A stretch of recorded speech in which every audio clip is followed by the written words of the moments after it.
Emmanuel Mehussen, vous êtes le CEO de Gaming One, donc la branche game et casino en ligne du groupe Ardent. Comment se portent vos activités pour l'instant?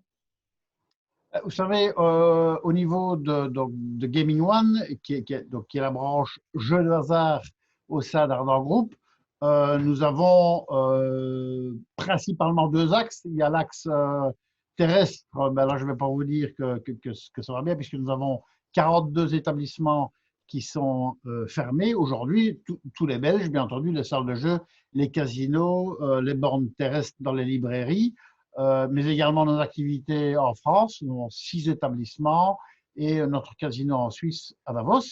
Et puis alors, heureusement, nous avons une partie digitale qui, elle, est toujours fort heureusement donc en activité. Et cette activité digitale compense la fermeture des briques, je vais dire? Non, non, pas du tout. Alors, pas du tout. D'abord, pour vous donner un rapport des forces, euh, nous avons réorienter nos activités dans le jeu il y a déjà bien longtemps parce qu'on sentait qu'il y avait d'abord un changement au niveau de la consommation. La consommation devient de plus en plus digitale. Et puis, il y avait également une forme de cannibalisation au niveau du jeu. Et on a eu la chance d'avoir quand même un projet de loi. La Belgique était un des premiers pays à autoriser les casinos à aller en ligne.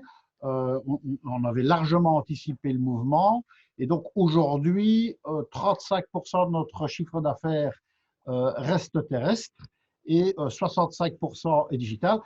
Quand je dis 65%, ce n'est pas uniquement la Belgique, puisque comme on a développé notre propre technologie ici à Liège, on a eu la chance d'aller pouvoir créer des collaborations avec des groupes qui font face aux mêmes difficultés que ce que nous faisions face il y a 8-10 ans.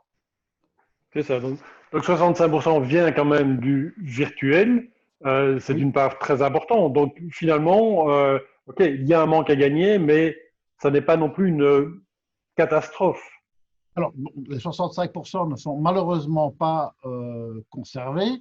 Alors, vous savez, dans le virtuel, il y a d'une part nos propres opérations, par exemple Circus.be, Casino777.be, ça, ce sont nos marques propres. Mais on a également un secteur B2B, donc nous fournissons nos technologies à d'autres entreprises. Et puis, on a aussi le secteur des paris sportifs virtuels. Et là, les paris sportifs, ben, il n'y a plus d'événements sportifs sur la planète, à part en Biélorussie, Mhm. qui n'ont pas fait de confinement.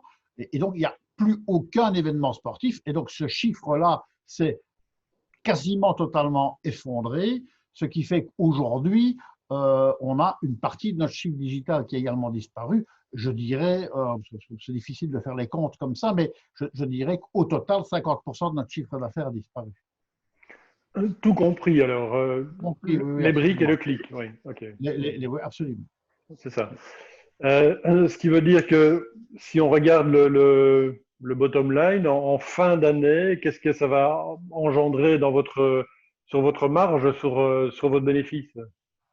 Ah, alors là, si je pouvais le savoir, je, j'en connais quelques-uns dans la société au niveau des finances qui seraient très heureux parce qu'évidemment, le jeu, pour le moment, au fur et à mesure des nouvelles, d'une part du gouvernement, la sortie, le post-confinement, le fait évidemment, et on le comprend très bien, qu'on ne va pas être le premier secteur à déconfiner, hein, bon, Mhm. soyons raisonnables, le secteur du loisir passera après tout le monde.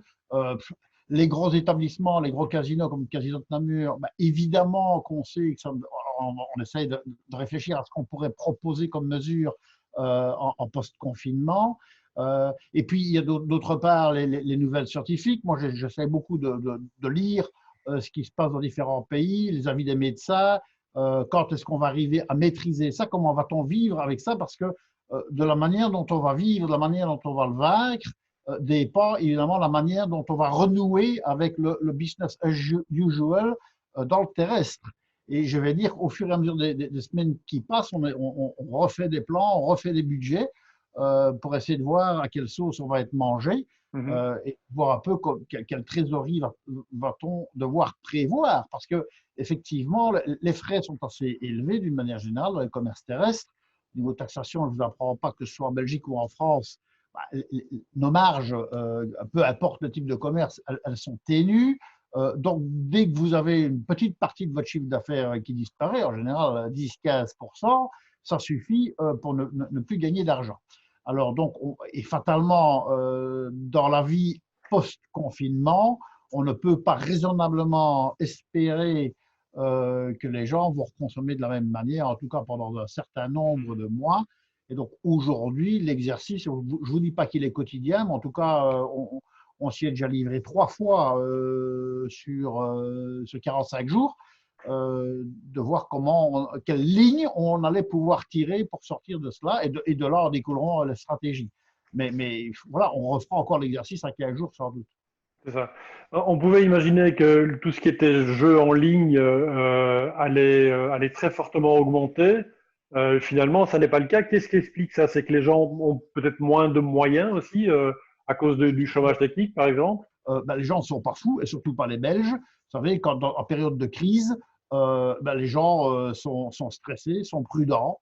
Je nierai pas que certaines personnes pratiquent encore la forme de loisir qu'est le casino, mais on voit en tout cas que même dans cette activité-là, non seulement le chiffre ne se maintient pas au global, on voit quand même qu'il y a une diminution, mais les joueurs jouent moins.